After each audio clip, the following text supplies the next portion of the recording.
Operation Red Wings remains one of the most devastating and controversial missions in the history of the U.S. Navy SEALs. A ruthless Taliban commander had executed an American serviceman and unleashed terror on civilians across Afghanistan. Determined to stop him, the U.S. military deployed a 4-man Navy SEAL reconnaissance team deep into the Hindu Kush Mountains to locate and eliminate the high-value target, Ahmad Shah. Escorted into hostile territory by Apache attack helicopters, the team inserted under the cover of darkness using advanced night vision gear.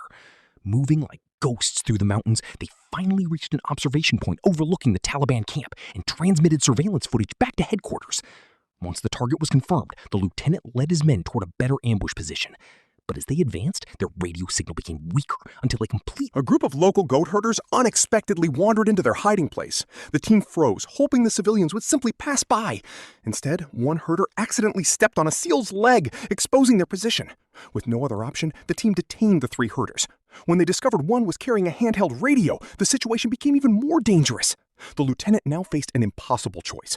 One SEAL argued they should release the civilians out of mercy, despite the enormous risk of compromise. Another insisted they should eliminate them to protect the mission. But killing unarmed civilians violated the rules of engagement and could lead to court-martial. After a tense debate, the lieutenant chose compassion. The herders were released, and the team immediately withdrew toward higher ground, hoping to regain radio contact and request reinforcements for another operation. But only minutes later, one of the released herders raced down the mountainside and alerted Taliban fighters. Before the SEALs reached safety, the lieutenant sensed something was terribly wrong. Less than 5 minutes later, over 100 Taliban fighters surrounded the mountain from every direction. A brutal firefight erupted.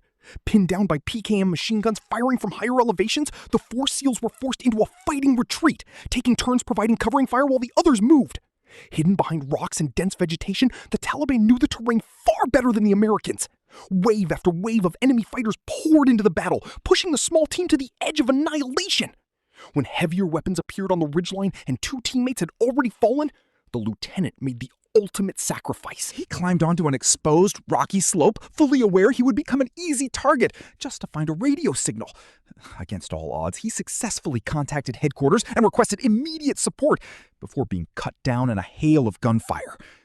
His distress call reached Bagram Air Base, but there was another disaster waiting. With Apache escorts unavailable, 2 CH-47 Chinook helicopters carrying a rescue force were dispatched without attack helicopter protection. As the rescue team prepared to fast rope onto the mountain, a Taliban fighter fired a single RPG-7. The rocket struck the lead Chinook directly. The helicopter exploded in midair, killing all 16 Navy SEALs and Special Operations personnel aboard instantly. In a matter of seconds, the rescue mission was destroyed, and with it, nearly all hope for the lone surviving SEAL trapped on the mountain.